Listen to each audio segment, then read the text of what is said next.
Reportedly, the Cleveland Cavaliers turned down a trade from the San Antonio Spurs that had the Spurs pursuing Darius Garland. Was that the right decision for the Cleveland Cavaliers team? We're going to take a look at that. We're also going to talk about the Jazz's potential pursuit of Brandon Ingram and why that may not make sense for that team, and some of the best young players out in the NBA that could be available at the trade deadline. We're going to talk about all that and more right after this.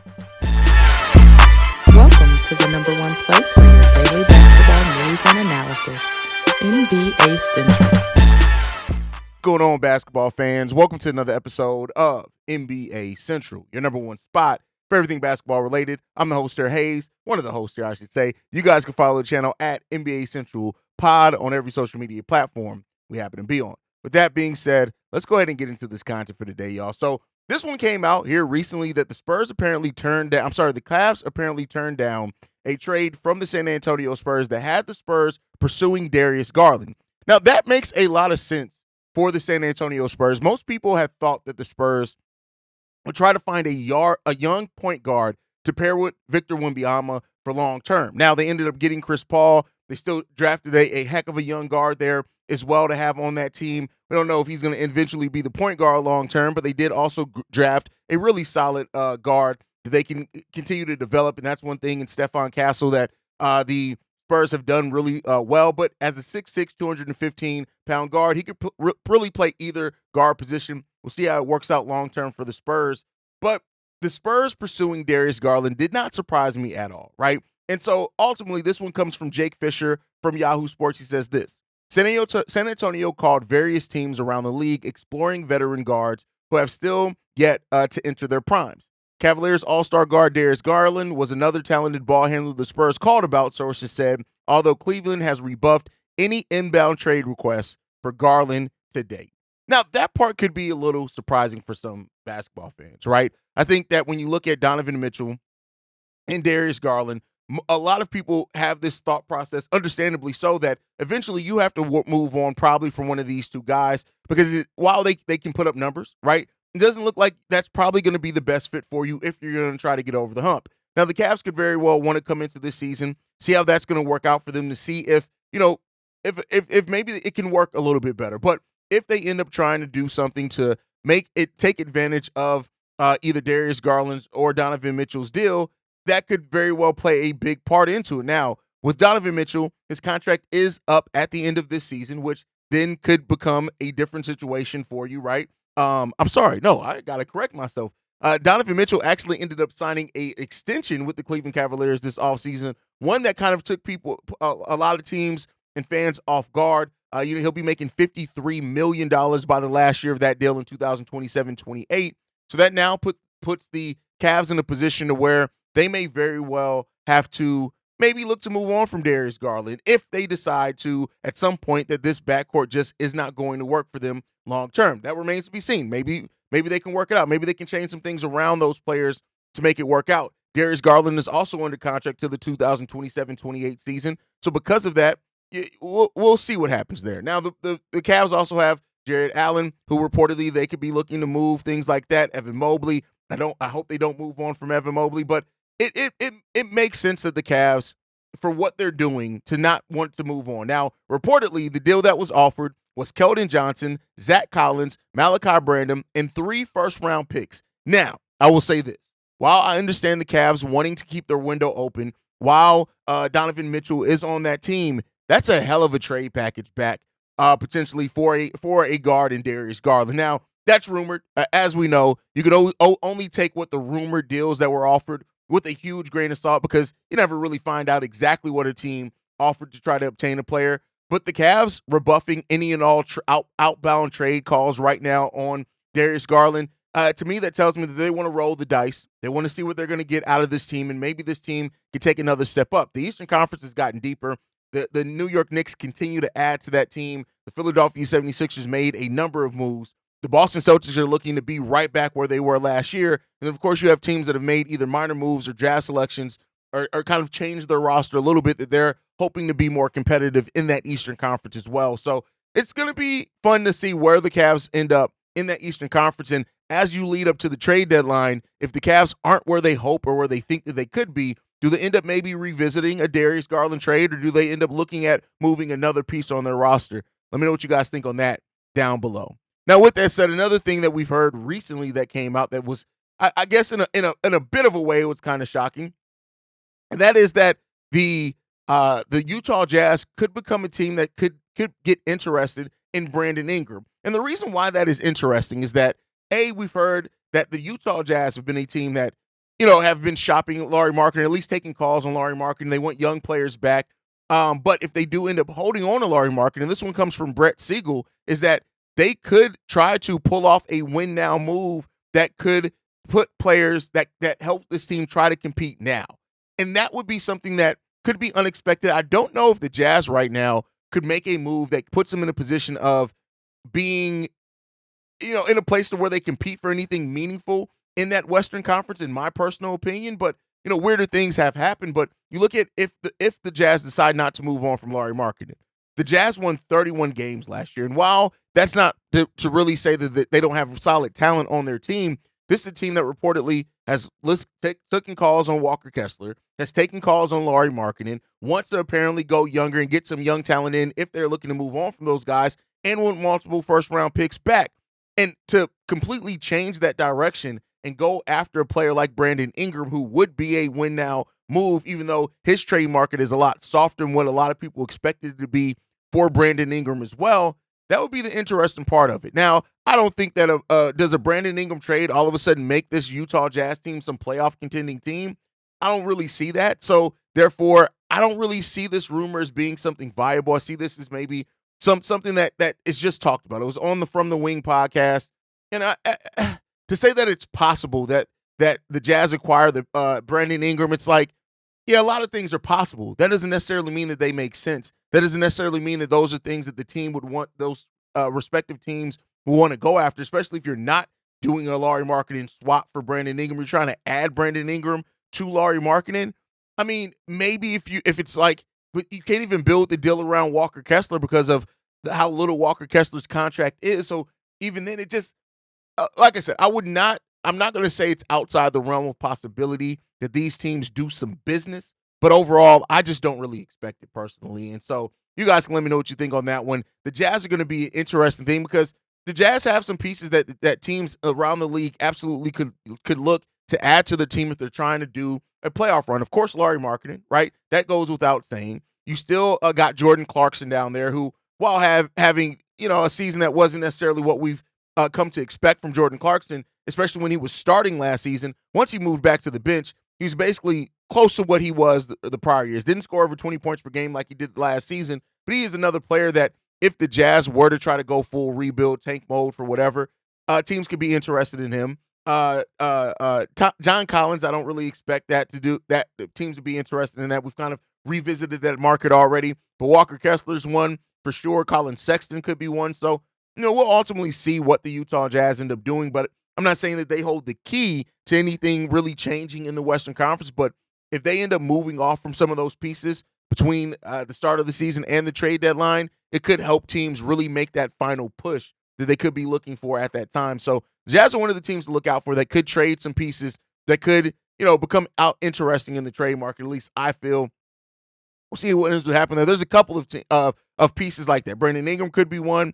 Zach LaVine, of course, could be one, but that contract's ridiculous. Then, of course, like I said, Lauri Markkanen could be one. Walker Kessler's another one. But that brings me to the next thing that I kind of wanted to talk about here, and that is looking at some of the other teams around some other players around the NBA that could become available. And the thing that I want to focus on here is really kind of younger players, right? It's younger players that their team could look to move, whether they sign an extension or not, but players that could benefit from a trade, but also could help, kind of facilitate some things going to a more solid team, a deep team, something like that. And the first one that I want to mention is Anfernee Simons. This is an interesting piece because Anfernee Simons, after they traded Dame Lillard, I personally thought that Anfernee Simons could be next, right? He went out and got Scoot Henderson. Scoot's another kind of small point guard, and I thought that the Portland Trailblazers wouldn't want to repeat the same thing with having Scoot and Anfernee Simons on the same team, even though we know Anfernee Simons, what he can be at only being 6'3", he's still a scorer. He's 25 years old, still an extremely young player that is still scratching the surface of what he can be. And so because of that, I do think that if the Portland Trailblazers decide to go full tank, or decide that they just don't want Anfernee Simons around, he could be a player that's moved. We know that they're already reportedly shopping Jeremy Grant. The Lakers are a team that could be interested, or reportedly have been interested in that, so to say. So that's something you can look out for. But I would say watch out for the Portland Trailblazers if they do decide to make a move, if they decide to make Anfernee Simons available, that he could be a player that a change of scenery could do wonders for him,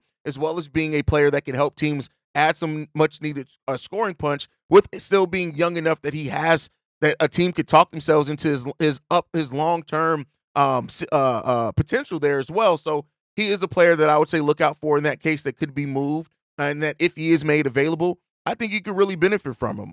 You look at Shaedon Sharpe being on that roster as well, things like that. So I think ultimately, Scoot Henderson, Shaedon Sharpe, that could be the backcourt of the future in Portland. And if you end up moving Anfernee Simons, it would make sense. 22 points per game, 3.6 rebounds, 5.5 assists on 38% shooting from three.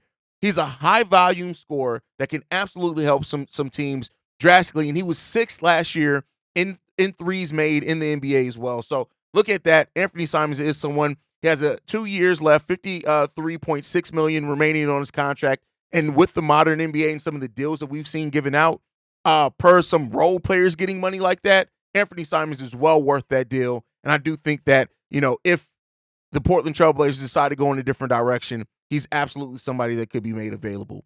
Next up is Nick Claxton with the Brooklyn Nets. Now, I know he just signed his new deal, a new 4-year, $97 million contract, and he will not be able to be traded till December 15th.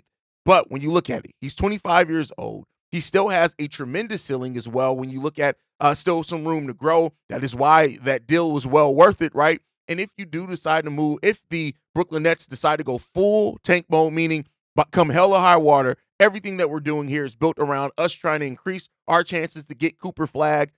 Nick Claxton could be one of those players that is moved, to help facilitate that, maybe even get a couple more, to get some more assets, some draft picks. And Claxton is a damn good player. You look at him last year, almost averaging a double-double. Basically, if you round up, 12 points per game, 10 rebounds per game on 62% shooting. He's 6'11", 215 pounds. This is a guy who also averaged 2.1 blocks per game last season as well. Like I said, starting 71 games last season, he's coming off back-to-back years of playing over 70 games. This is a guy that if he is made available and that the Nets decide to go in a different direction, locking him into the money could have been to preserve the fact that he is now their best trade asset in a lot of ways if they want to collect more draft picks, if they want more bites at the apple. And so he is a starting caliber center. I don't think anybody has any question about that anymore. And so when you look at it as well, the thing that makes it a beneficial for a team as well, Nick Claxton's deal actually goes down every season. It's $28.4 million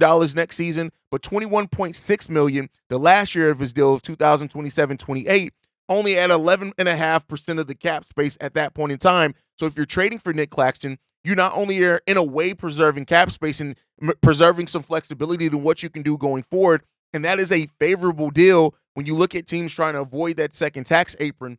And that's probably how we're going to see more deals structured going forward as well, is that those declining deals are probably something we're going to see a lot more often as well. So we'll see. The deal made sense for everybody. Claxton got his money. Brooklyn Nets got him to a not a bad deal at all, but still maintain some flexibility to where if they decide to move him, now the team that you're moving him to may theoretically have to give up more because he is on such a locked-in deal to the 27-28 season. So look at that as well. Nick Claxton is one that I do think could be available as well. And the next one on the list is Jaden Ivey. Now, before the GM changes and the coaching changes for the Detroit Pistons, it seemed like Jaden Ivey couldn't stay in that rotation. He had fallen out of the rotation, been in the rotation. All those things have happened. But it seems like Jaden Ivey still could definitely be one that could be moved. Now, he's not coming off the bench anymore. Killian Haize is we'll see what happens with there.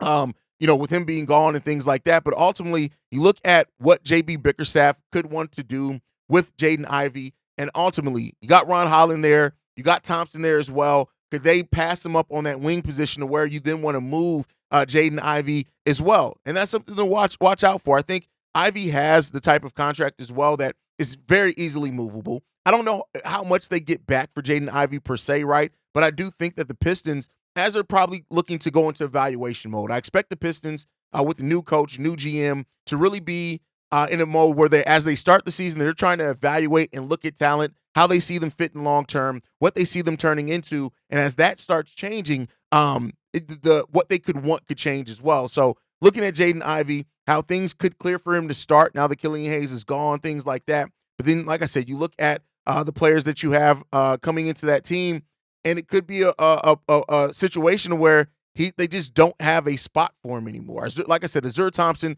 is definitely one that's going to play out on that wing as well.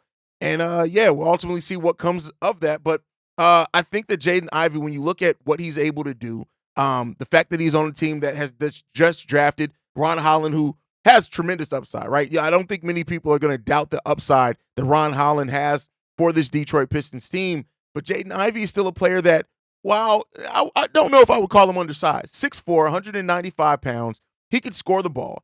15 and a half points per game last season on 42% shooting, a little over 3 rebounds, almost 4 assists. He also is a solid, not a great, but okay three-point shooter at 33%, basically 34% for his career, taking almost 5 3-pointers per game. This is a guy who can still help teams, right? And still being as young as he is at 22 years old, if the Detroit Pistons do decide to sell off some of their young pieces, which they very well could look to keep them with where they are right now, they could very well look to keep them. But if they decide to go in a different direction, things like that, Jaden Ivey is a player that I think you can get something solid back for. I don't know what exactly, if you're getting anything amazing back for, but this could be. But it could also end up being something that you end up wanting to just keep him and hold on to him because of what he's going to, what you still see the ceiling there. There's a lot left to be uncovered when it comes to a player like Jaden Ivey, but I do think he is somebody that could be moved and shopped as well.